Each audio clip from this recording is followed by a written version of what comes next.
Hey there, my name is Michael Gardiner, founder of DFI Meetings and B2B Outbound.io. And in today's video, I'm going to share with you a little bit of my experience in working with over 100 plus businesses, helping them with their outbound prospecting, and specifically going in depth on SMMA or social media marketing, agency niches, industries that I generally like to avoid. I want to go through them, explain why I like to avoid them. I also want to talk about when it may make sense to actually go after these. So to start, there are hundreds, probably thousands of people who have built really successful agencies in all of these categories.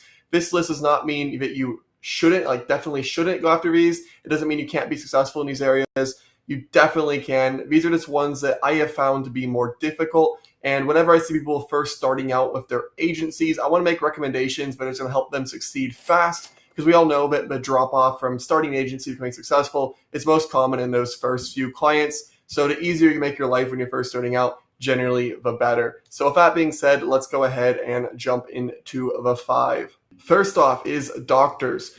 Doctors are really hard to land meetings with, especially through cold email, cold calls. Really, every way they're very difficult. They work unpredictable schedules. It requires having meetings early or late. They get hit up a lot. And just in general, they can be really tricky to get a hold of. And now I know doctors is quite broad, but this includes plastic surgeons, dentists, chiropractors, really anybody in the doctor space. I think another reason this is really competitive is because so many people recommend going after this space because there is a lot of money, but it just can be really difficult. Now, we here at Done For Meetings have got meetings in all of this list here. However, they have been much more difficult than other industries or niches, and why work really hard for one meeting when you could get 10 pretty easily. So that's my thought process on doctors. Second is lawyers. Lawyers are very competitive to reach out to. There's a lot of people serving them because they have a lot of money. They're also quite difficult to sell. I find that they get just hit up so much, or have really high barriers to getting on the phone. And third, we find whenever we target lawyers, we go into spam more because they like to report things as spam, obviously because they're lawyers and cold email is a gray area. So I generally try to avoid working with lawyers. We do have a couple clients who target them, but they have really unique and special offers, which are great, and they can push past the noise. Next is car dealerships. I have not come across such a nightmare industry / niche to do cold email with as car dealerships. It's really awful from what I've seen. The people are pretty aggressive on the responses. Open rates are pretty low. Your reported spam is pretty high.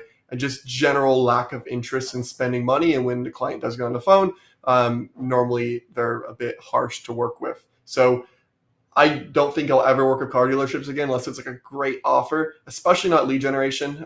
We had a lead generation agency for car dealerships, and car dealerships don't need lead generation. We need cars in the United States right now, and it just didn't make any sense. So I would avoid car dealerships, and I don't think I'll take on any more clients in this space. Next, we have home service businesses, which this one's a bit of a conflicting one because it's actually a pretty good place to grow your business. But for cold email specifically, I think home service isn't great. Getting these guys to schedule a call and show up to it's really difficult. They're jumping job site to job site. So you pretty much have to have your cold email asking them for their cell phone to give them a call. Then if you want to play phone tag, that's fine. But I found that you just can't charge way too much. Getting people onto the phone is difficult. And also there's a lot of competition. So I just generally avoid it. Occasionally I'll work with somebody as a home service agency if they have something really unique, like amazing case studies, branding, connection to the industry. But in general, I think there's better options if you're just starting out. And finally, there is e-commerce. E-commerce comes with a disclaimer unless you have a really unique service. E-commerce with a unique service is actually one of the easiest niches industries to go after, but everybody likes to offer the same things. They want to offer now TikTok creatives, Facebook ads, Google ads, email marketing, and there's just so many people coming from the same courses everybody else comes from, and it makes it really crowded, and it's just really difficult. So if you're just starting out, I would not recommend starting a Facebook ads, email marketing, or even TikTok at this point, agency for e-commerce, because it's just going to be more difficult when you're offering a unique service or offering those same services to different types of businesses. So now, when would it make sense to target these niches / industries? And keep in mind, this is just my opinion. There's many different thought processes on this, but this is the way that I like to look at this personally. So there's 5 good ones I could think of.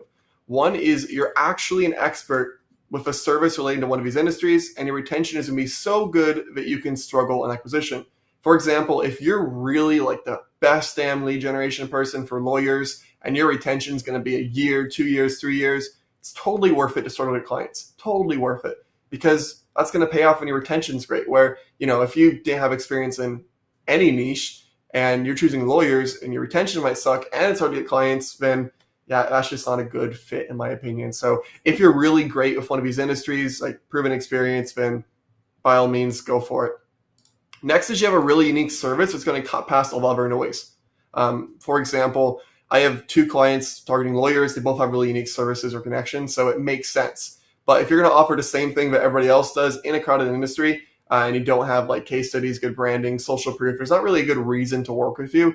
And I think you're better off going after other industries. The third would be that you have some type of personal connection to one of these businesses that makes you special. I'll give a couple examples. You're a lawyer targeting lawyers. Your parents own a landscaping company. You grew up in the business. You got really good at the marketing of it. And now you want to share your family's marketing secrets with another landscaping company. It's a really strong connection. You're going to have a more reason for someone to speak to you than another person would. Or a good example, maybe you built and sold one of these businesses. You built and sold your own e-commerce business and grew using Facebook ads. So that makes sense for you to offer Facebook ads to other e-commerce businesses. So that's another example where, I would look at business and say like, okay, yeah, that makes sense to do. 4 is that you're so insanely passionate that you're willing to put in the extra reps required to grow in these industries. And I'll give an example. Actually, a 6th one on here would likely be real estate. And I do know some people who went into this market, even though it's difficult, because they're so passionate about real estate that they just made it happen. So if you're really passionate, willing to put extra reps and not give up, any of these can work. And 5, you're willing to get clients in unique and potentially less scalable ways. For home service businesses, might be doing drop-ins. For lawyers, might be going to conferences. For car dealerships, it might be knocking on doors. For doctors, it might be joining trade associations or going to conferences, whatever it might be. There's always a way to get clients. It's just that these 5 or 6 now are going to be a lot more difficult if you're just using cold email. So if you're just starting out, obviously take into consideration the 5 reasons why you might want to work with these. But if none of those apply to you, my recommendation for someone just starting out would be choose something different and make your life a little bit easier.